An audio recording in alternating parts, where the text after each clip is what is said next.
Factor news. మాజీ మంత్రి జానారెడ్డి తెలంగాణ కాంగ్రెస్లో ఉన్నట్టుండి ఒక్కసారిగా చర్చల్లోకి వచ్చారు. తెలంగాణ మంత్రివర్గంలో హైదరాబాద్, రంగారెడ్డి జిల్లాలకు చోటు కల్పించాలని కాంగ్రెస్ హైకమాండ్కు లేఖ రాసి కలకలం రేపారు. కేబినెట్ విస్తరణ రేపో మాపో అని చర్చ నడుస్తున్న తరుణంలో జానారెడ్డి రాసిన లేఖ కాంగ్రెస్తో పాటు రాజకీయ వర్గాల్లో పెద్ద చర్చగా మారింది.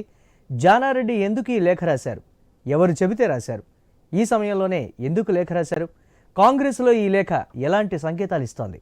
ఇలా అనేక ప్రశ్నలకు ఆస్కారం కల్పించారు జానారెడ్డి. కాంగ్రెస్ పార్టీలో, అందులోనూ సీఎం రేవంత్ రెడ్డికి ముందు నుంచి గట్టి సపోర్టుగా ఉన్నారు జానారెడ్డి. ఈ మాజీ మంత్రి ఇద్దరు కుమారుల్లో ఒకరు ఎమ్మెల్యేగా, ఇంకొకరు ఎంపీగాను ఉన్నారు. జానారెడ్డి యాక్టివ్ పాలిటిక్స్ నుంచి పక్కకు వెళ్ళి రెస్ట్ తీసుకుంటున్నారు. మధ్యలో ఢిల్లీ వెళ్ళి కాంగ్రెస్ పెద్దలతో మాట్లాడినా అది పెద్దగా చర్చల్లోకి రాలేదు. కానీ కేవలం 2 జిల్లాలను ప్రస్తావిస్తూ ఢిల్లీలోని పార్టీ పెద్దలకు లేఖ రాయడమే ప్రశ్న. వాస్తవానికి ఉమ్మడి నిజామాబాద్, ఆదిలాబాద్ జిల్లాల నుంచి కూడా కేబినెట్లో ప్రాతినిధ్యం లేదు. ఆ 2 జిల్లాలను ప్రస్తావించకుండా కేవలం హైదరాబాద్, రంగారెడ్డి జిల్లాలని ఎందుకు మెన్షన్ చేశారు? రాజధాని ప్రాంతాలతో మిళితమైన ఈ 2 జిల్లాల్లో కేబినెట్లో చోటు లేదని హైకమాండ్ కూడా తెలుసు. వాస్తవానికి హైదరాబాద్లో కాంగ్రెస్కి ఒకే ఒక ఎమ్మెల్యే ఉన్నారు. మిగతా వాళ్ళు బీఆర్ఎస్ నుంచి వచ్చారు. అలా వచ్చిన వారిలో కొందరికి కేబినెట్ హామీ ఇచ్చారనే టాక్ ఉంది. ఆ విషయంలో సీఎం రేవంత్ రెడ్డి హైకమాండ్కి చెప్పి తన చాయిస్ ఎవరో చెప్పే ఉంటారు. అలా చెబితే రేవంత్ రెడ్డి మాటను అధిష్టానం పట్టించుకోలేదా? అందుకే జానారెడ్డిని తెరపైకి తెచ్చారా? జానారెడ్డి తాజా లేఖ నేపథ్యం ఇదేనా? ఈ ప్రశ్నలకు సమాధానం కాలమే చెప్పాలి. కాంగ్రెస్లో లేఖలు రాస్తే ఏమవుతుందో జానారెడ్డికి తెలియంది కాదు. ఫలానా వారికి కేబినెట్లో చోటు కల్పించాలంటే ఏం చేయాలో పెద్దలు జానారెడ్డికి తెలిసినంతగా కాంగ్రెస్లో ఇంకెవరికీ తెలియకపోవచ్చు. ఇలాంటి వ్యవహారాలన్నీ తెర వెనుక చకచకా జరిగిపోతాయి. ఒకవేళ సీఎం రేవంత్ రెడ్డి ఒత్తిడితో కాంగ్రెస్ హైకమాండ్కు ఒక మాట వేయాలి అని అనుకుంటే కామ్గా ఢిల్లీ వెళ్ళి అక్కడ ఎవరి చెవిలో వేయాలో వేసి వచ్చేస్తారు. ఇలా లేఖలు రాస్తే ఎలాంటి రచ్చ జరుగుతుందో జానారెడ్డికి తెలియంది కాదు. మరి అన్నీ తెలిసి ఎందుకు లేఖ రాశారు? ఇదే ఇప్పుడు హాట్ టాపిక్.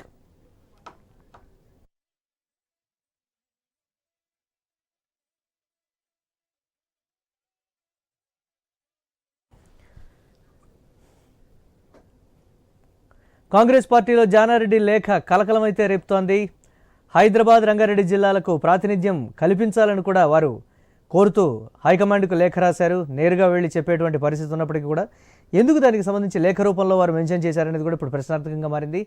దీనిపై మనతో డిబేట్లో పార్టిసిపేట్ చేస్తున్నారు మిట్టా నర్సేగౌడ్ గారు, కాంగ్రెస్ పార్టీ సీనియర్ నేత, అలాగే రాజకీయ విశ్లేషకులు అంతే సత్యం గారు. వారి ఇరువురు కూడా లైవ్లో సిద్ధంగా ఉన్నారు. ముందుగా నర్సేగౌడ్ గారు నమస్తే. నమస్తే సార్. లేఖలు రాస్తే ఏమవుతుందో జానారెడ్డికి తెలిసినంతగా ఎవరికి తెలియదు అనేటువంటి ఒక మాట. సరే, నేరుగా వెళ్ళి చెవిన వేస్తే జానారెడ్డి మాట వినని వారైతే కాదు అధిష్టానం పెద్దలు. సో బహిరంగంగా లేఖ రాయడం ద్వారా ఏ విధమైనటువంటి పరిణామాలు ఉంటాయో జానారెడ్డికి తెలియంది కాదు. సో ఎలా చూడాలంటారు ఈ పరిణామాలని? నా వాయిస్ క్లియర్ ఉందండి? yes please. ముందుగా మీకు ప్యానెల్లో ఉన్న పెద్దలకు, వ్యూవర్స్కు నమస్కారం. ఇప్పుడు జానారెడ్డి గారు లెటర్ రాయడం అనేది నా దృష్టిలో వ్యూహాత్మకంగా రాసినట్టుగా భావించాలి. నేను అదే చెప్తా ఉన్నది. జానారెడ్డి లెటర్ వాల్యూ ఏంటంటే ఈ నలుగురిట్లో ఒకరికి కన్ఫర్మ్ అయినట్టు బర్త్. ఓకే, ఈ 2 హైదరాబాద్, రంగారెడ్డి జిల్లాలకు సంబంధించిన ఒక కేబినెట్ బెర్త్ ఫిలప్ అయినట్టుగా భావించాలి. ఆ ఉద్దేశం లాగా వ్యూహాత్మకంగా రాసినట్టుగా నేను భావిస్తా ఉన్నా తప్పితే ఇక స్పెషల్ గా ఆయన రాపిచ్చిండు, ఈయన రాపిచ్చిండు అనేదంతా ఉట్టిముచ్చట్. కాబట్టి ఖచ్చితంగా, ఎందుకంటే ఈ హైదరాబాద్ లోనే చాలా అంటే ఎక్కువ మంది జనం ఉన్నారు. దాదాపుగా 50%, మోర్ దాన్ 50% ఆదాయం వస్తా ఉంది. ఇక్కడ సమస్యలు కూడా ఎక్కువనే. దీంట్లో రిప్రజెంట్ చేయడానికి సచివాలయం అందరు ఉన్నా కూడా ఒక మంత్రి కూడా ఉండాలన్న ఆలోచనలో కాంగ్రెస్ పార్టీ కానీ, రేవంత్ రెడ్డి గవర్నమెంట్ కానీ ఉంది. అయితే దాన్ని ఫిలప్ చేసుకోవడానికి కొరకు మాత్రమే వీరి ఉద్దేశంలో వీరు లెటర్ రాసి ఉండొచ్చు. వాస్తవంగా జానారెడ్డికి తెలియని విషయం ఏమి కాదు. ఆయన ఎన్ని వందల వేల సార్లు ఢిల్లీకి పోయి సోనియా గాంధీ గారితో మాట్లాడిన వ్యక్తి. కాబట్టి ఆయన నిజంగా పోయి ఏదో చెప్పాలని రేవంత్ రెడ్డి గారు ఏదో చెప్పారు కాబట్టి నేను చెవిలో చెప్పొస్తా అనుకుంటే లెటర్ రాయాల్సిన అవసరం లేదు. కాకపోతే ఈ 2 జిల్లాలకు ప్రాతినిధ్యం కేబినెట్ లో ఉండాలని భావించి వీళ్ళ ప్రయత్నాన్ని చెప్పడానికి కొరకు రాసినట్టుగా నేను భావిస్తా ఉన్నా. రెండో కీలకమైన విషయం ఏంటంటే నా దృష్టిలో హైదరాబాద్, రంగారెడ్డి ఉమ్మడి ఈ జిల్లాలకు సంబంధించి ఒక కేబినెట్ బెర్త్ దట్టు లేడీకి రిజర్వేషన్ అయ్యే అవకాశం అయితే ఉంది అని నేను భావిస్తా ఉన్నా. 99.99% నాకు తెలిసి విజయశాంతి గారికి అని నేను భావిస్తా ఉన్నా. ఇక మిగతాది ఏంటంటే ఈ లెటర్ ద్వారానే ఎందుకు అని మీరు అడగొచ్చు. అవును. లెటర్ ద్వారా ఎందుకంటే వీళ్ళ అంటే ఈ ప్రభుత్వం యొక్క ఆలోచనను ఈ జానారెడ్డి గారి ద్వారా వారికి తెలియపరచడం వల్ల 100కు 100% సాధించుకోవచ్చని భావించి ఉండి రాసి ఉండవచ్చు. కాబట్టి దీంట్లో మనం తప్పుపట్టవలసిన అవసరం కూడా లేదు. అంటే ఇట్లా రాయడం వల్ల రేవంత్ రెడ్డి గారి మాట హైకమాండ్ ఇనలేదేమో అనే ఉద్దేశం కూడా రావచ్చు, కానీ అది తప్పు. నేను అనేది అంటే రేవంత్ రెడ్డి గారు ఏదైతే కోరుకున్నారో అదే జానారెడ్డి గారు రాసింది కదా. ఇప్పుడు రేవంత్ రెడ్డి గారు హైదరాబాద్ రంగారెడ్డి జిల్లాలకు సంబంధించి మంత్రివర్గంలోకి తీసుకోవద్దని ఏం అనుకోలే కదా. ఆయన తీసుకుందామని చెప్తా ఉన్నాడు. అదే విధంగా ఆయనకు సపోర్టివ్ గానే ఇది రాసినట్టుగా మనం గమనించాలి. క్యాబినెట్ లో ఖచ్చితంగా ఈ 2 జిల్లాలకు సంబంధించి ఒక మంత్రి ఉండాలన్న ఆలోచన సీనియర్ నేత అయినటువంటి జానారెడ్డికి కూడా ఉంది అని ఆయన తెలియజెప్పడానికే ఈ ఉత్తరం రాసిండు తప్పితే ఆయన చెవులో చెప్పాలంటే ఇవన్నీ అవసరం లేదు. కాబట్టి ఇది ప్రజాపాలన అని ఎందుకు అంటున్నామంటే ఇంత పారదర్శకంగా చెవులో చెప్పకుండా డైరెక్ట్ లెటర్ ద్వారా అందరికి తెలిసే విధంగా చెప్పడమే ఈ ప్రజాపాలన అని చెప్తా ఉన్నాం. ఏది దాచుకోకుండా అన్ని ప్రజలకు చెప్తూ ప్రజల అవసరాల కొరకు ప్రజలకు అనుకూలంగా మాట్లాడడం గాని పనిచేయడం గాని జరుగుతుందని ఈ రోజుల్లో చిన్న లీకులు ఇచ్చినా కానీ తెలిసిపోయేటువంటి పరిస్థితి ఉంది కదా. ప్రెస్ మీట్ పెట్టి లేకపోతే ఢిల్లీలో దిగిన తర్వాత అయినా సరే మీడియా మిత్రులు అడిగినప్పుడు సింపుల్గా ఒక మాట అన్నా సరిపోతుంది కదా అనేటువంటి ఒక మాట అంత పారదర్శకంగా. మీరు అన్నది కూడా వాస్తవమే, కానీ నేను ఏమంటున్నానంటే ఆయన ఇలా భావించి ఉండొచ్చు కదా. నేనంటే ఇప్పుడు ఆయన మంత్రివర్గంలో లేరు, ఆయన ప్రజాప్రతినిధి కాదు. కాకపోతే సుదీర్ఘ కాలం 30-40 సంవత్సరాలు ప్రజాప్రతినిధిగా ఉండి అన్ని రకాల మంత్రి పదవులు చేసి కాంగ్రెస్ ఆలోచనను పుచ్చుకున్నటువంటి వ్యక్తి తన ఆలోచన విధానాన్ని హైకమాండ్ కు లెటర్ ద్వారా తెలియజేసిరని మాత్రమే మనం అనుకోవాలి. కానీ ఇది ఎవరికో వ్యతిరేక, ముఖ్యంగా మీడియాలో చర్చకు వచ్చినట్టు రేవంత్ రెడ్డి గారికి వ్యతిరేక, అంటే రేవంత్ రెడ్డి గారి మాట వినలేదు కాబట్టి ఈ నేను రాస్తున్నా అని ఏదైతే చేస్తా ఉన్నారో అది తప్పు. వారి వ్యక్తిగత అభిప్రాయాన్ని అంటే కాంగ్రెస్ కి మంచి జరిగే విధంగా ఉంటే రేవంత్ రెడ్డి ఆ విధంగా రాయించి ఉండొచ్చు కదా, అలా కూడా అనుకోవచ్చు కదా. ఒకవేళ అన్ని ఇప్పుడు మీడియా ఒక రకంగా ఎందుకు ఆలోచన చేస్తాండి, దానికి చుట్టుపక్కల ఎన్ని పార్శ్వాలు ఉంటే అన్ని పార్శ్వాలలో చర్చ జరుగుతుంది. కానీ నేను చెప్పేది ఏంటంటే ఈ 2 జిల్లాలలో నుంచి ఒక మంత్రి పదవి క్యాబినెట్ లో ఉంటే ఈ 2 జిల్లాలను చూసుకోవడానికి సపరేట్ గా ఒక మంత్రి ఉన్నట్లయితే బాగుంటది కదా అన్న ఆలోచన విధానంలో జానారెడ్డి గారు రాసి ఉంటారు అనేది మేము భావిస్తా ఉన్నాం. అంతే తప్ప దీనికి హైకమాండ్ చెప్పి రాసి ఇప్పించింది, లేకపోతే ఇక్కడ మన రేవంత్ రెడ్డి గారు చెప్పి రాపించారు, లేకపోతే వీళ్ళకి వ్యతిరేకంగా కూటమి రాసింది, ఇవన్నీ ఒట్టి వదంతులు మాత్రమే. ఖచ్చితంగా హైదరాబాద్ రంగారెడ్డి జిల్లాల నుంచి ఒకరికి మంత్రి పదవి వస్తుందని నేను నమ్ముతున్నా.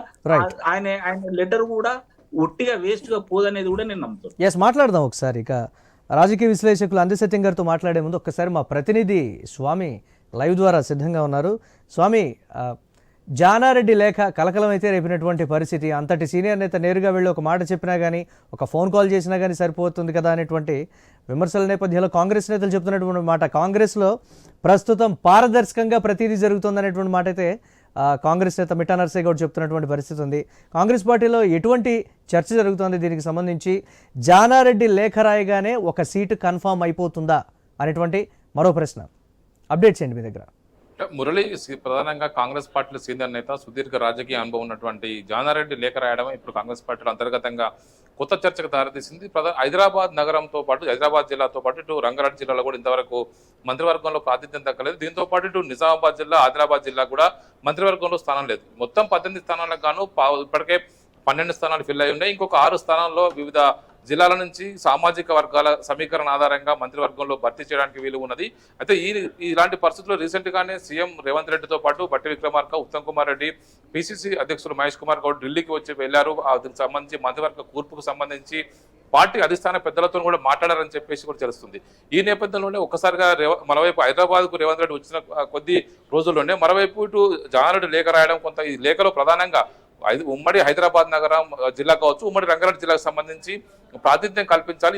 ఇప్పటికే ఇక్కడ దాదాపుగా ఉమ్మడి హైదరాబాద్ జిల్లా పరిధిలో ఒకవైపు ఎంఐఎం, మరోవైపు బీజేపీ, ఇటు బీఆర్ఎస్ పార్టీకి సంబంధించి ఎమ్మెల్యేలు ఇక్కడ బలంగా ఉన్నారు. దీంతో ఇక్కడ నామమాత్రంగా కాంగ్రెస్ పార్టీకి ఒకటే ఒక స్థానం మొన్న రీసెంట్ గా బై ఎలక్షన్స్ లో కంటోన్మెంట్ గెలుచుకున్నది. మరోవైపు రీసెంట్ గా వచ్చినటువంటి రెండు ఎమ్మెల్సీ స్థానాల్లో ఒకటి విజయశాంతి, మరోవైపు ఆమెర్ అలీ వీరిద్దరు కూడా హైదరాబాద్ నుంచి ప్రాతినిధ్యం వహిస్తున్నట్టుగా చెప్తున్నారు. ఇటు ఉమ్మడి రంగారెడ్డి జిల్లా పరిధిలోకి వస్తే ఇబ్రాహీంపట్నం నుంచి మల్రెడ్డి రంగారెడ్డి తనకు అవకాశం ఇవ్వాలని చెప్పేసి పార్టీ అధిష్టాన పెద్దల్ని కలిశారు. అదేవిధంగా ఇటు పరిగి ఎమ్మెల్యే రామ్మోహన్ రెడ్డి కూడా తనకు అవకాశం ఉంటే తనను కూడా అభ్యర్థిత్వాన్ని పరిశీలించాలని చెప్పేసి కూడా పార్టీ పెద్దలకు మొరపెట్టుకుంటారు. ప్రధానంగా ఉమ్మడి మొత్తం తెలంగాణలో చూసుకుంటే ఉమ్మడి రంగారెడ్డి, ఉమ్మడి హైదరాబాద్ జిల్లాలకు సంబంధించి దాదాపుగా 40% జనాభా ఇక్కడ ఉంటుంది. తెలంగాణకు సంబంధించి గ్రోత్ కార్యాలయాలు చెప్పుకున్నటువంటి ఈ ప్రాంతం నుంచి కాంగ్రెస్ పార్టీ ప్రభుత్వంలో కనుక మంత్రివర్గంలో స్థానం లేకపోతే పార్టీకి ఇబ్బందికర పరిస్థితి ఉంటుందని చెప్పేసి గ్రహించే జానారెడ్డి లేఖ రాసినట్టుగా మనకు స్పష్టంగా అర్థమవుతుంది. కానీ ఎవరికి ఇస్తారు అనే విషయం పక్కన పెడితే మాత్రం దీనికి సంబంధించి జానారెడ్డి ఒక ఇనిషియేషన్ తీసుకొని పార్టీ పెద్దలకు ఈ విషయానికి సంబంధించి చెప్పాలని చెప్పి రాసినట్టుగా అందరూ అనుకుంటున్నారు. ఒకవైపు యాక్టివ్ పాలిటిక్స్ నుంచి రెస్ట్ మోడ్ లో ఉన్నటువంటి జానారెడ్డి అప్పుడప్పుడు ముఖ్యమంత్రి రేవంత్ రెడ్డి కావచ్చు, మంత్రులు కావచ్చు, విలువైన సలహాలు సూచనలు ఇస్తూనే ప్రభుత్వాన్ని ఏ విధంగా ముందుకు తీసుకెళ్లాలి, కీలకమైనటువంటి సంక్షేమం వచ్చినప్పుడు ఆయన సలహాలు సూచనలు ఉపయోగపడతాయని చెప్పేసి కూడా సీఎం రేవంత్ రెడ్డి కూడా వారి ఇంటికి వెళ్లి ఆయనతో పదే కలుస్తూ వస్తూ ఉన్నారు. ఒకవైపు జానారెడ్డి కూడా తన ఇద్దరు కుమారులను ఒకవైపు ఒకరిని ఎంపీగా ఒకరికి ఎమ్మెల్యేగా ఇద్దరికి అవకాశం ఇచ్చారు, వాళ్ళకి నిరూపించుకున్నారు. ఈ నేపథ్యంలో ఒకవైపు పార్టీలో జరుగుతున్న చర్చ కారణంగా జానారెడ్డి లేఖ అనేది ఇప్పుడు కొంత పార్టీలో స్తబ్దుగా ఉన్నటువంటి కొద్ది మందికి అవకాశం వస్తుంది. హైదరాబాద్ పరిధిలో రీసెంట్ గా వచ్చినటువంటి విజయశాంతి బీసీ కోటాలో ఆమెకు అవకాశం ఇస్తారని చెప్పేసి అంతా అనుకుంటున్నారు. మరోవైపు ఉమ్మడి రంగారెడ్డి జిల్లా నుంచి ఖచ్చితంగా ఒకరికి ఇవ్వాలని, అది ఎవరికి ఇవ్వాలనేది కూడా పార్టీ అధిష్టానం నిర్ణయిస్తుంది. చాలా మంది పార్టీ మారని బీఆర్ఎస్ లోకి వచ్చిన వారికి ఎట్టి పరిస్థితుల్లో వీళ్ళకు అవకాశం ఇవ్వరు. కాబట్టి బీఆర్ఎస్ పార్టీ నుంచి వచ్చిన వారికి కాకుండా కాంగ్రెస్ పార్టీ నుంచి గెలిచిన వారు కేవలం ఒక కంటోన్మెంట్ నుంచి గణేష్ మాత్రమే గెలిచారు. మరోవైపు మిగతా ఎవరు లేకపోవడంతో కూడా ఉమ్మడి రంగారెడ్డి జిల్లా నుంచి లేకపోతే ఎమ్మెల్సీ నుంచి విజయశాంతిని తీసుకుంటారు, ఎవరు తీసుకుంటారని కూడా చర్చ ఉంది. మరోవైపు అనేక రకాల సామాజిక వర్గాల సముద్రం కూడా ఇంకా నిర్ణయించాల్సి ఉంది. అందులో భాగంగా బంజారాలు తమకు ఒక స్థానం కావాలని అడుగుతున్నారు. మరోవైపు ఉమ్మడి మహబూబ్నగర్ జిల్లా నుంచి ముదిరాజ్ సామాజిక వర్గం నుంచి మరోవైపు వాకటి శ్రీహరి పేరును పరిశీలిస్తున్నారు. ఇట్లా అనేక చోట్ల ఉమ్మడి ఆదిలాబాద్ నుంచి గడ్డం వివేక్ కావచ్చు, మరోవైపు ఇటు మిగతా ఇటు నిజామాబాద్ జిల్లాకు సంబంధించి సుదర్శన్ రెడ్డి పేరును కూడా చర్చలోకి వచ్చింది. ఇలా అనేక మంది చర్చలకు వచ్చిన నేపథ్యంలోనే జానారెడ్డి అనూహ్యంగా ఇప్పుడు ఉమ్మడి హైదరాబాద్, ఉమ్మడి రంగారెడ్డి రెండు జిల్లాలకు సంబంధించిన ప్రాతినిధ్యం ఖచ్చితంగా ఉండాలనే ఉద్దేశంతోనే పార్టీ అధిష్టాన పెద్దలను ఒకవైపు రిక్వెస్ట్ చేస్తున్న మోడ్లోనే లేఖ రాసినట్టుగా కాంగ్రెస్ పార్టీ పెద్దలు చర్చించుకుంటున్నారు.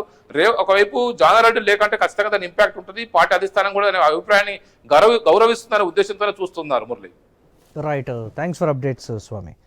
రైట్, ఇక అందసత్యం గారు ఉన్నారు, రాజకీయ విశ్లేషకులు, వారితో కూడా మాట్లాడదాం. ఎస్, అందసత్యం గారు నమస్తే అండి. నమస్తే. ఎస్, కాంగ్రెస్ పార్టీలో చోటు చేసుకున్నటువంటి పరిణామం ఇది వింత పరిణామమా, లేకపోతే రొటీన్గా జరిగేటువంటి ప్రక్రియ, లేకపోతే ఆ స్థాయి సీనియర్ నేత లేఖ రాస్తేనే ఇమీడియట్గా రెస్పాండ్ అయ్యేటువంటి పరిస్థితి ఉంటుందా? ముఖ్యమంత్రికి ఒక మాట చెప్పి ఎస్ నేను చెప్పానని చెప్పండి అని కానీ, లేకపోతే ఒక ఫోన్ కాల్ చేసినా కానీ సరిపోయేటువంటి పరిస్థితి ఉంటే ఎందుకు కాంగ్రెస్ నేతలు కూడా చెప్తున్నారు పారదర్శకంగా ఉంటాం కాబట్టి లేఖల రూపంలో మేము అధిష్టానానికి చెప్తున్నాం అనేటువంటి మాట. ఎలా చూడాలి ఈ పరిణామాలన్నింటి? కాంగ్రెస్ సమర్థించుకునేందుకు ఆ మాట చెప్తుందండి. జానారెడ్డి లాంటి సీనియర్ నాయకుడు లెటర్ రాయటం ఒకవేళ కరెక్ట్ అనుకున్నా దాన్ని పత్రికలకు రిలీజ్ చేయటం కరెక్ట్ కాదు. ఓకే, ఇలా ప్రతి వాళ్ళు అధిష్టానానికి లేఖలు రాసి పత్రికలకు రిలీజ్ చేస్తే క్రమశిక్షణ ఏముందిగా? అవును, ఇప్పటికే కాంగ్రెస్ పార్టీకి క్రమశిక్షణ గల పార్టీ అనే పేరు లేదు. ఎవరు అంటే దాన్ని వాళ్ళు ఏం సమర్థించుకుంటారంటే అది మోర్ డెమోక్రటిక్, ఓపెన్ మైండ్ ఉంటుంది, మేము మా అట్లే ఉంటాయని సమర్థించుకుంటారు. కానీ అది కరెక్ట్ కాదు. డెమోక్రసీ అంటే చర్చించుకోవచ్చు, మెజారిటీ నిర్ణయం ప్రకారం పోవచ్చు, అది డెమోక్రసీ. కానీ ప్రతి వాళ్ళు లెటర్లు చేసి ఇప్పుడు జానారెడ్డిని చూసి ఇంకో 10 మంది లెటర్లు రాసి పత్రికలు రిలీజ్ చేస్తారు. చివరికి జనం ఏమనుకుంటారు? ముఖ్యమంత్రికి కమాండ్ లేదు రాష్ట్ర కాంగ్రెస్ పార్టీ మీద అనుకుంటారు. అంటే ఇది కాంగ్రెస్ని ఆయన లెటర్ పత్రికలకు రిలీజ్ చేయటం వల్ల కాంగ్రెస్ డిగ్రేడ్ అవుతుంది తప్ప కాంగ్రెస్ గొప్పతనం రాదు. లెటర్ రాయొచ్చు, కాజు కరెక్టే. ఎందుకంటే ఇవాళ 7 మంత్రులు 3 జిల్లాల నుంచే ఉన్నారు. 2 వరంగల్ నుంచి, 3 ఖమ్మం నుంచి, 2 ఉమ్మడి నల్గొండ నుంచి. ఇంకా ఉమ్మడి జిల్లాలు ఇంకా 7 జిల్లాలు ఉన్నాయి. 7 ఈ 3 జిల్లాల నుంచే ఉన్నారు. కాబట్టి రంగారెడ్డి హైదరాబాద్ నుంచి ఒక లిక్ ఇవ్వటం కరెక్టే. కానీ దాన్ని లెటర్ రాయొచ్చు, కానీ రిలీజ్ చేయటం కరెక్ట్ కాదు. పత్రికలో రిలీజ్ చేయటం కరెక్ట్ కాదు. లేదా ఢిల్లీ పోయి చెప్పి రావచ్చు. కానీ పత్రికలు రిలీజ్ చేస్తాం అంటే ఇట్లా ప్రతిపక్ష నాయకులు ముఖ్యమంత్రికి లెటర్లు రాసి రిలీజ్ చేస్తుంటారు పత్రికలకు. అట్లుంది ఇది. కాబట్టి ఇది కరెక్ట్ కాదు, రిలీజ్ చేయటం కరెక్ట్ కాదు. తర్వాత రెండో అంశం, ఇవాళ అధిష్టానం రేవంత్ రెడ్డి, ఉత్తమ్ కుమార్ రెడ్డి, బట్టి విక్రమార్కని వీళ్ళు నలుగురు చెప్పకుండా సొంతంగా నిర్ణయం తీసుకుంటుందని అనుకో. వాళ్ళకు సవరించాల్సి వస్తే వాళ్ళ ముగ్గురికి చెప్పే సవరిస్తారు. వాళ్ళ ముగ్గురు చెప్పిన పేర్లు కాకుండా కూడా అధిష్టాన దృష్టిలో ఇంకో కొత్త పేరు ఉంటే ఆ కొత్త పేరుకు వాళ్ళ ముగ్గురు యాక్సెప్ట్ వాళ్ళని ఒప్పించి మంత్రి పదవి ఇచ్చే అవకాశం ఉంది. కాబట్టి జానారెడ్డి లేఖ రాసినంత మాత్రాన అధిష్టానం మంత్రి పదవి ఇచ్చే అవకాశం లేదు. ఇది ఒక అంశం. తర్వాత బీఆర్ఎస్ మీద అగ్రెసివ్ గా ప్రచారం చేసి కాంగ్రెస్ అధికారంలో తీసుకొచ్చిన దాంట్లో జానారెడ్డి పాత్ర తక్కువ. ఆయన పెద్ద మనిషి తరహాలో ఉంటుండు, అడపాదడప స్టేట్మెంట్లు ఇవ్వటం తప్ప పెద్దగా పోరాడింది లేదు. కానీ రేవంత్ రెడ్డి నాయకత్వ పాత్ర ఆయనక బట్టి విక్రమణక, ఉత్తమ్ కుమార్ రెడ్డి, కోమటిరెడ్డి, ఇంకా చాలా మంది బీఆర్ఎస్ మీద తెగించి పోరాడిన వాళ్ళు. తను పెద్ద మనిషి తరహాలో స్టేట్మెంట్లు ఇచ్చాడు తప్ప అట్లా పోట్లాడిన దాంట్లో లేడు. ఇప్పుడు కూడా పెద్ద మనిషిగా గౌరవం ఉంది, సీనియర్ మంత్రిగా గౌరవం ఉంది. ఆ గౌరవాన్ని అట్లే ఉంచుకుంటే మంచిది. అట్లాగా ఉంటారు లేఖలు రిలీజ్ చేస్తే అది కాంగ్రెస్ కు డిగ్రేడే. ఇట్లనే ఇంకో 10 మంది చేస్తే కరెక్ట్ అయిద్దా? ఇంకో 10 మంది లేఖలు అధిష్టానానికి రాసి పత్రికలు రిలీజ్ చేస్తే కరెక్ట్ అయిద్దా? ఇప్పుడు జానారెడ్డిది కరెక్ట్ అయినప్పుడు మిగతా వాళ్ళు రాస్తే కూడా కరెక్ట్ అవుతాయిగా. అది ఎట్లా? అందుకని పార్టీ నిర్మాణం చూసుకోవాలి. ఆయన అన్నది కరెక్ట్. ఏదో హైదరాబాద్ రంగారెడ్డి జిల్లాలకు ఒక మంత్రి పదగాలను రాయటం కరెక్ట్. రాసి దాన్ని గుప్పును ఉండాలి, అధిష్టానికి పంపండి, లేకపోతే ఒక మనిషిని పంపొచ్చు. అంటే రాష్ట్ర నాయకత్వం సీనియర్ నాయకుడితోటి, రాష్ట్ర నాయకత్వం చెప్తే వినకపోతే సీనియర్ నాయకుడితోటి ఒక రికమెండేషన్ ఇప్పించినటువంటి తరహాలో కూడా చూడొచ్చు దీన్ని. ఇప్పుడు 2 రకాల రిఫ్లెక్ట్ అవుతుంది. ఒకటి రకరకాలైనటువంటి ఎక్స్పెక్టేషన్స్ ఉంటాయి అందులో, అది కూడా కాంగ్రెస్ డిగ్రేడ్ చేస్తుంది. రేవంత్ రెడ్డికి కమాండ్ లేదు, అందుకే జానారెడ్డి రాసినట్టు ఒక వర్షన్ అనుకుంటారు. రేవంత్ రెడ్డి తను కాదని లేక ఇంకొకరిని కాదని లేక జానారెడ్డితో రాయించండి ఇంకొకరు అనుకుంటారు.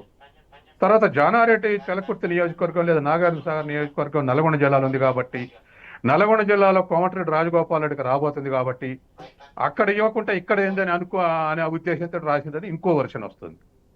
అంటే ఏ వర్షన్ వచ్చినా, ఈ 3 వర్షన్లే కాకుండా ఏ వర్షన్ వచ్చినా అది కాంగ్రెస్ కు మైనస్ తప్ప ప్లస్ కాదుగా.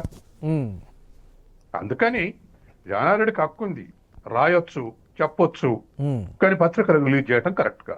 ఇదే పద్ధతి అందరూ అనుసరిస్తే అప్పుడు ఏమైతుంది కాంగ్రెస్ పార్టీ? ఇదివరకు అసలు ఎలక్షన్స్ అప్పుడు ఓట్లు వేయాలంటే జనం భయపడరు కేసీఆర్కి వ్యతిరేకంగా వేయాలంటే. ఎందుకంటే వీళ్ళు ఐక్యంగా ఉండరు, వీళ్ళకు మనిషికి ఒక ముఠా ఉంది, వీళ్ళకి వేసిన ఉపయోగం లేదు, వేస్తే కూడా నెల రోజుల్ని అమ్ముడుపోతారు 10 మంది, ఇవన్నీ ఎందుకు అనుకునే స్థితిలో జనం భయంగా వేశారు, ధైర్యంగా వేయలే కాంగ్రెస్ పార్టీకి. కేసీఆర్ మీద ఉన్నటువంటి వాళ్ళ కుటుంబం మీద వ్యతిరేకతోటి వేశారు.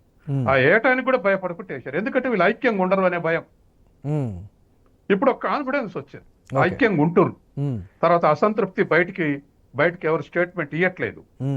అవతల బీఆర్ఎస్ బీజేపీ ఎక్స్పెక్ట్ చేసిన దానికన్నా ఎక్కువ ఐక్యంగా ఉంటారు కాంగ్రెస్ వాళ్ళు. అట్లున్నప్పుడు ఈ జానారెడ్డి సీనియర్ నాయకుడు ఐక్యతగా ఉన్నట్టా లేకపోతే ఐక్యతగా ఉన్నట్టు కనిపిస్తున్నారా?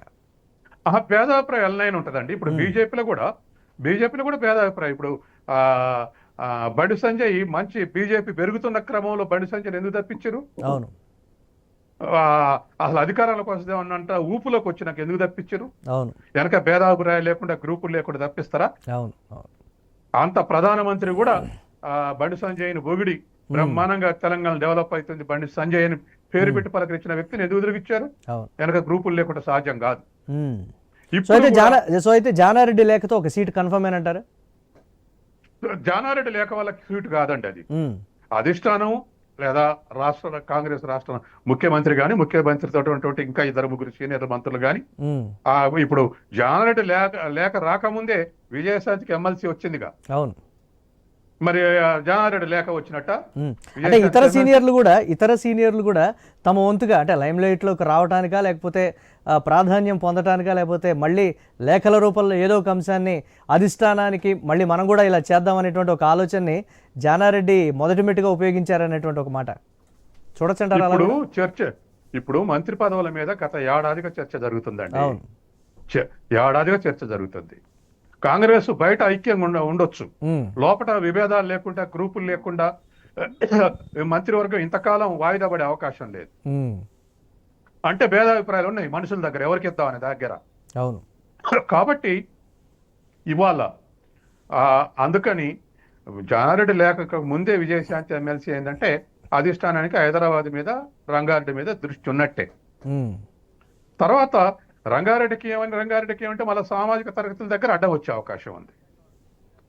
సామాజిక తరగతుల్లో ఉమ్, ఇప్పటికే రెడ్డి సామాజిక తరగతికి మాక్సిమం ఉంది స్ట్రెంత్. ఇంకా ఇచ్చుకుంటా పోతే మళ్ళీ ప్రతిపక్షాలు సొమ్ము చేసుకునే అవకాశం ఉంది. ఉమ్, 5% ఉన్నటువంటి 6% ఉన్నటువంటి వాళ్ళకి 4 పదవులు ఎట్టిస్తారు, 5 పదవులు ఎట్టిస్తారు అనే అవకాశం ఉంది. ఉమ్, ఉమ్. ఇప్పుడు పార్టీ భవిష్యత్తు ముఖ్యం కదా, వ్యక్తుల అంటే భవిష్యత్తు కాదుగా. కుటుంబ పార్టీ అని విమర్శిస్తున్నటువంటి కాంగ్రెస్ పార్టీలోనే జోడు పదవులు అనుభవిస్తున్నటువంటి వారు ఉన్నారు కదా, మళ్ళీ వాళ్ళకే పదవులు అవును, ఇప్పుడు దక్కబోతున్నాయి. కాదు, అదేం సీక్రెట్ కాదు. ఉమ్, నాయకుల ముందు మాట్లాడలే గాని, అవును. ఒక్కొక్కరి ఇంట్లో 2 పదవులు ఉంటే నాయకుల ముందు మాట్లాడలే గాని చాటుగా 195% మంది కాంగ్రెస్ కార్యకర్తలు దాని మీద చర్చ నడుపుతారు, ఉమ్, చర్చిస్తారు. అవును. ఎస్, చర్చ జరుగుతుంది, చాలా ఇదిగా ఉంది అది ఆ చర్చ. అవును. అలాగే దీనికి సంబంధించి సత్యం గారు, అలాగే దీనికి సంబంధించి 6 ఉంటే 4 మాత్రమే ఇప్పుడు భర్తీ, మిగతా 2 ఇంకెప్పుడు ఆల్మోస్ట్ సంవత్సరంన్నర అయిపోతుంది, ఇంకా 3.5 అంటే సంవత్సరాలు కాదు, అయినటువంటి. అంటే కాలం కోసం కాదు, వాళ్ళు 2 ఖాళీ పెడతాం అనేది. ఉమ్, ఇప్పుడు ఈ నాలుగు తర్వాత చీఫ్ విప్, ఉమ్, తర్వాత డిప్యూటీ స్పీకర్, ఈ 6 ఇస్తే ఓకే.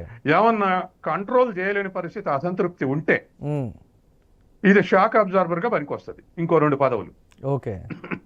దానికి ఒక స్టెబిలైజేషన్ తీసుకురావడానికి పనికొస్తాయి 2 ఖాళీ ఉంటే. ఉమ్, అదేదో ఇప్పుడు నింపొద్దు ఇంకో 2 సంవత్సరాలు నింప అంటే ఉద్దేశం కాదు. ఓకే. ఇప్పుడు ఏ పుట్టలో ఏ పావుందో తెలియదు కదా. ఉమ్, ఉమ్, ఇప్పుడు చాలా మందికి 20-25 మందికి మంత్రులు కావాలని ఉంది.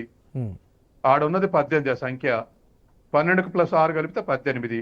ఉమ్, ఒక 2 ఖాళీ పెట్టుకుంటే ఏ కారణం నుంచి అయినా ఏదైనా డ్యామేజ్ అయిందంటే ఆ డ్యామేజ్ని గుర్తుకోవడానికి ఆ 2 ఉపయోగిస్తుండొచ్చు. ఉమ్.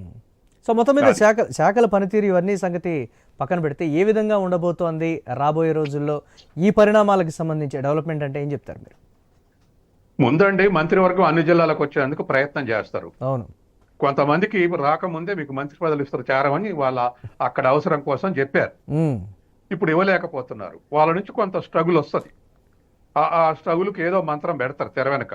ఉమ్, ఇంకోసారి రిజర్వేషన్ అనో, లేకపోతే నువ్వు చెప్పిన పని చేస్తావనో, లేకపోతే ఇంకోటో ఉంటాయి. ఏ పార్టీకైనా ఉంటాయి అవి ఉమ్, సర్దుబాట్లు.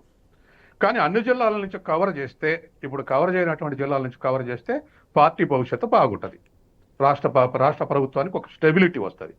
ఉమ్, తర్వాత ఇతర జిల్లా వాళ్ళు పోయి కమాండ్ చేయకపోతే దాంట్లో ఆ జిల్లాల గ్రూపులు పడి కొట్లాడుకుంటారు.